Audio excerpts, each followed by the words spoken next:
warahmatullahi wabarakatuh.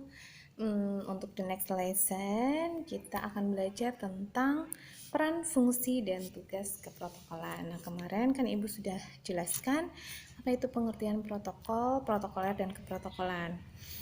Ada satu siswa yang Ibu kasih nilai 100 karena memang mencontohkan protokol, keprotokolan, protokoler itu dengan baik. Nah, karena kita fokusnya sekarang kelas 12 ke keprotokolan, maka sekarang kita akan membahas tentang peran, fungsi, dan tugas dari keprotokolan.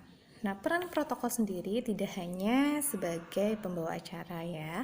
Nah, peran protokol sendiri itu lebih dari sekedar pembawa acara, tapi adalah penentu kesuksesan suatu kegiatan.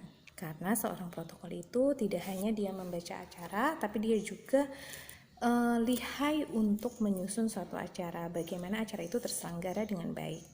Nah, untuk fungsi dan tugas keprotokolan itu ada fungsi yang secara umum, ada fungsi yang secara khusus. Apa itu fungsi protokol secara umum? Untuk fungsi secara umumnya itu adalah penghubung dalam komunikasi data dan juga mengatur tata cara dalam kegiatan acara dan upacara. Jadi protokol itu, keprotokolan itu, protokoler itu ya, peran fungsinya, fungsi dan tugasnya itu adalah mengatur tata cara dalam kegiatan acara upacara. Nah, dia yang menyusun satu acara.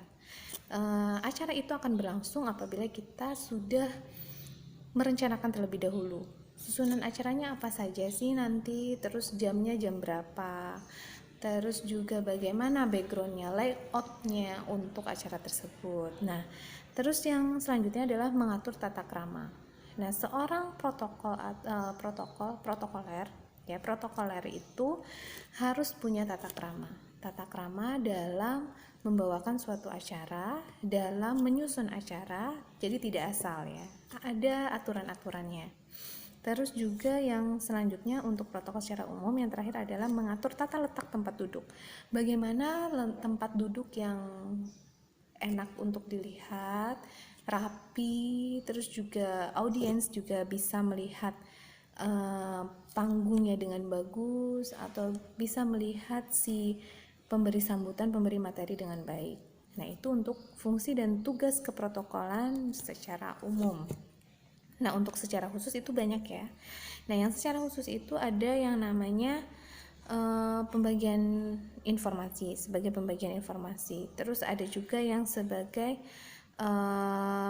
enkapsulasi. Nah, enkapsulasi itu proses pengiriman data yang dilengkapi dengan alamat, kode-kode koreksi, dan lain-lain.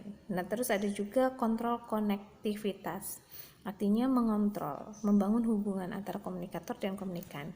Nah, flow control yaitu pengatur jalannya informasi ke pengirim dari penerima, dari pengirim ke penerima. Nah, terus error control itu mengontrol terjadinya jika suatu acara itu terjadi kesalahan. Nah, terus yang selanjutnya pelayanan transmisi. Nah, pelayanan transmisi ini memberikan pelayanan komunikasi, jadi kita memprioritaskan keamanan tersebut. Nah, jadi fungsi dan tugas dari keprotokolan itu sebenarnya lebih berat ya, karena dia harus benar-benar tahu ini acaranya harus berjalan dengan baik. Nah, sama dengan kayak di televisi itu tidak ada jeda.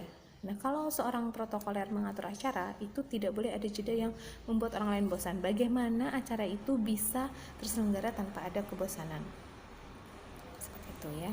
Nah, syarat petugas protokol itu apa aja? Nah, untuk materi terakhir pada pertemuan ini, kita akan membahas juga syarat petugas protokol. Nah, untuk syarat petugas protokol itu yang pertama mempunyai daya disiplin, sikap disiplin, loyalitasnya harus tinggi, terus mampu mengelola secara efektif, dapat menghayati bidang tugasnya, artinya dia harus fokus ke tugasnya, terus juga menguasai segala permasalahan, bahkan masalahnya sendiri ya. Kalau masalahnya sendiri bisa dikontrol, maka dia bisa mengontrol masalah yang lain juga.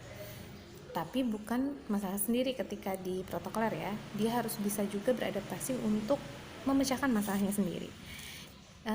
Memecahkan masalah acara itu. Kalau misalkan di suatu acara dia harus bisa memecahkan acara yang mungkin ada masalah, dia harus bisa pecahkan sendiri di acara tersebut, di kegiatan tersebut.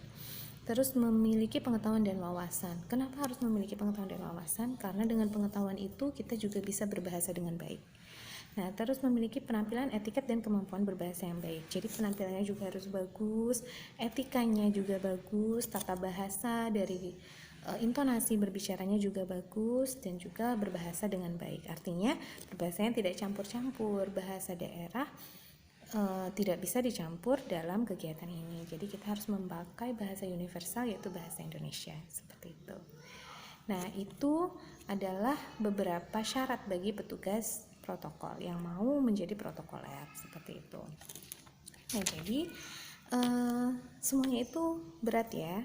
Ibaratkan tuh tidak hanya protokoler itu tidak hanya sebagai jadi pembawa acara.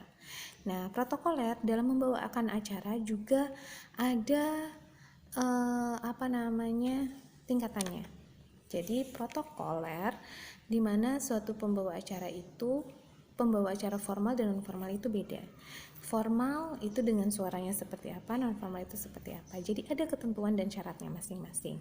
Baik, inilah materi kita untuk hari ini, dan untuk the next kita akan membahas tentang unsur-unsur protokol. Silahkan simak, bila tidak mengerti silahkan isi di komen, nanti akan Ibu jawab apa yang kalian belum pahami. Baik, wassalamualaikum warahmatullahi wabarakatuh. Selamat belajar di rumah, stay at home, stay healthy, dan semoga virus corona ini cepat berlalu dan kita bisa bertatap muka langsung. Bye.